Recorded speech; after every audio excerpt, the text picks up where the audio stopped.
Seeing the growth of Islam in China. That grows rapidly in the midst of recessive action. China is the home of very old Muslims.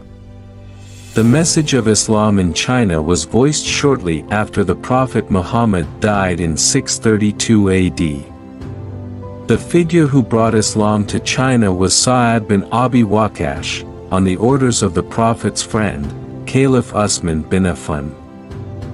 The arrival of the delegation made the Chinese people come into contact with Islamic symbols for the first time. Physical evidence of the spread of Islam in China also exists, namely two ancient mosques in Canton, Quang Ta Se and Qilin Se. Both are the oldest mosques in China, said to be the first to be built outside the Arab region. In short, the opening of trade routes through various modes of transportation made Islam then develop in the Bamboo Curtain country. Although the process of Islamization did not make this religion adhered to by the majority of the population. Referring to data from the Council of Foreign Relations in 2020, Islam ranks 7th in the list of religions professed by the population. Muslims are only a minority, around 22 million or 1.8% of China's total population.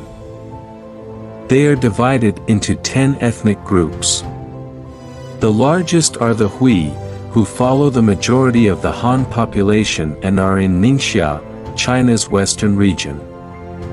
In addition, another ethnic group that often represents Muslims is the Uighur group. Quoting VOA, Uyghurs have 11 million people living in China's autonomous region, Xinjiang. What makes this group famous is that they often experience unpleasant treatment from the Chinese authorities. A number of media reports reported it, although China rejected it. In The Guardian's report entitled, "We're a People Destroyed, Why Uyghur Muslims Across China Are Living in Fear," it is known that Uyghur Muslims often experience repressive acts in the form of accusations of terrorism, torture, prohibition of worship, and detention. He said it was for political reasons. Since the 20th century, Beijing has considered it an extremist and separatist group, rebellious and seeking liberation. While the Uyghurs consider them not part of China because they have cultural differences. This attitude is different from that experienced by Hui Muslims. They initially did not experience oppression because they obeyed and were able to assimilate with the local culture.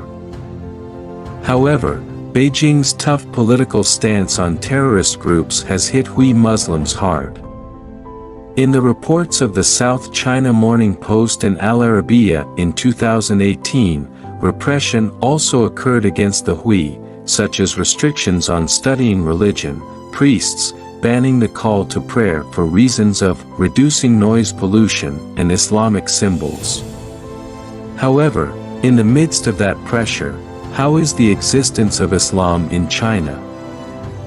In 2015, the survey was conducted by the National Survey Research Center, NSRC, from the School of Philosophy Renmin University of China. From interviews with 4,382 people, it was found that 22.4% of young Chinese embraced Islam, ranking first, followed by Catholics and Buddhists. Another research entitled, "The Muslim Minority Nationalities of China, Toward Separatism or Assimilation," conducted by a team from Texas A&M University said that in the period 1990 to 2008, Muslim adherents in China experienced an increase. From current figures, the number is predicted to jump to 31 million in 2030. As for the number of mosques, there are around 30,000 spread across the Bamboo Curtain country. The majority are in Xinjiang. Even though it is predicted to increase, the ghost of repression will always be there. It is possible that the increase in numbers will be accompanied by the destruction of mosques and the suppression of Muslims.